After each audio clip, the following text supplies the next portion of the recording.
The text came at 2 buzzing my phone like a wasp trapped in a jar. Jake's gone. Don't know where. Don't care.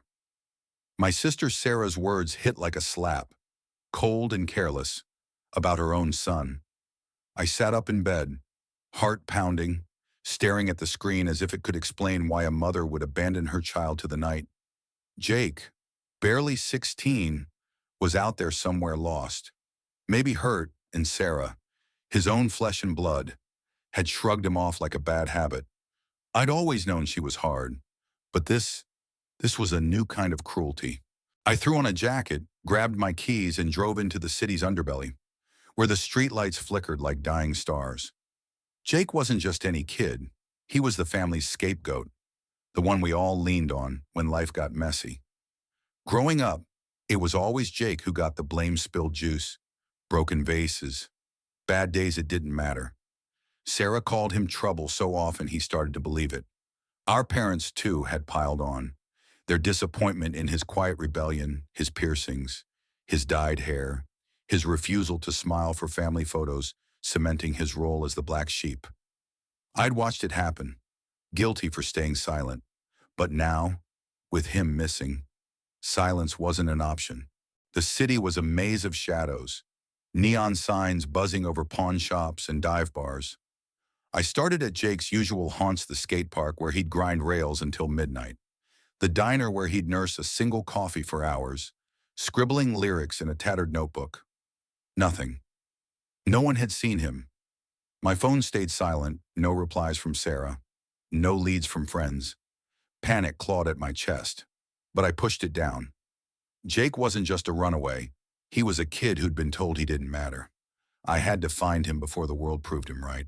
I remembered the old warehouse by the river, a place Jake once mentioned, where kids like him, outcasts, dreamers, hung out to escape. It was a long shot, but my gut screamed it was right. The building loomed ahead, its windows shattered, graffiti sprawling like a fever dream. Inside, the air was thick with dust and the faint echo of laughter. I called his name, my voice bouncing off rusted beams. A shadow moved, and there he was, Jake, curled up on a mattress, his hoodie pulled tight over his knees. His eyes, red-rimmed, met mine, and for a moment, he looked like the little boy who used to beg me to read him stories. Alex, his voice cracked, equal parts relief and suspicion. Why are you here? Because you're worth finding, I said, kneeling beside him. He flinched, like kindness was a trick. I didn't push. Instead, I sat, letting the silence speak. Slowly, he unraveled words tumbling out about Sarah's latest fight, how she'd screamed he was a burden, how he'd left to prove her right. Each word was a knife, cutting through years of excuses I'd made for my sister. She wasn't just neglectful, she was complicit in breaking him. I took him to my apartment, gave him a hot meal, and let him sleep on the couch. But sleep didn't come for me. Sarah's text burned in my mind, her indifference a poison I couldn't ignore. Jake deserved better, not just a roof, but a family who saw him. I thought of our childhood, how Sarah had always been the golden child, her charm masking a selfishness I'd ignored. She'd learned to scapegoat Jake from our parents, and I'd let it slide, thinking he'd tough it out. But no kid should have to. The next morning, I called Sarah. Jake's with me, I said, voice steady despite the rage. He's safe. No thanks to you. Her laugh was sharp, like broken glass. Good, keep him. He's your problem now. I wanted to scream, to shake her until she felt the weight of her words. Instead, I hung up and turned to Jake, who was watching from the kitchen, his expression unreadable. You're not a problem, I told him. You're family, and I'm not giving up on you. That was the moment I decided to do something reckless, something that would shake the foundations of our fractured family.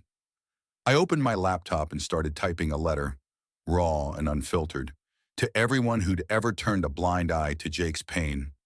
Aunts, uncles, cousins, even our parents. I laid it all bare.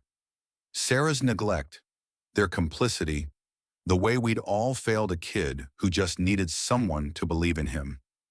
I wrote about his dreams, His music, his art, the way he saw beauty in a world that kept kicking him down. I didn't hold back, didn't soften the edges. Every word was a demand for accountability, a call to see Jake as more than a scapegoat. I hit send, my heart racing as the email went out to 23 family members. Then, I posted it publicly on X, tagging everyone, letting the world see our truth. Within hours, replies flooded in, some defensive, some apologetic, a few silent but shaken. My cousin Mia called, crying, saying she hadn't realized how bad it was.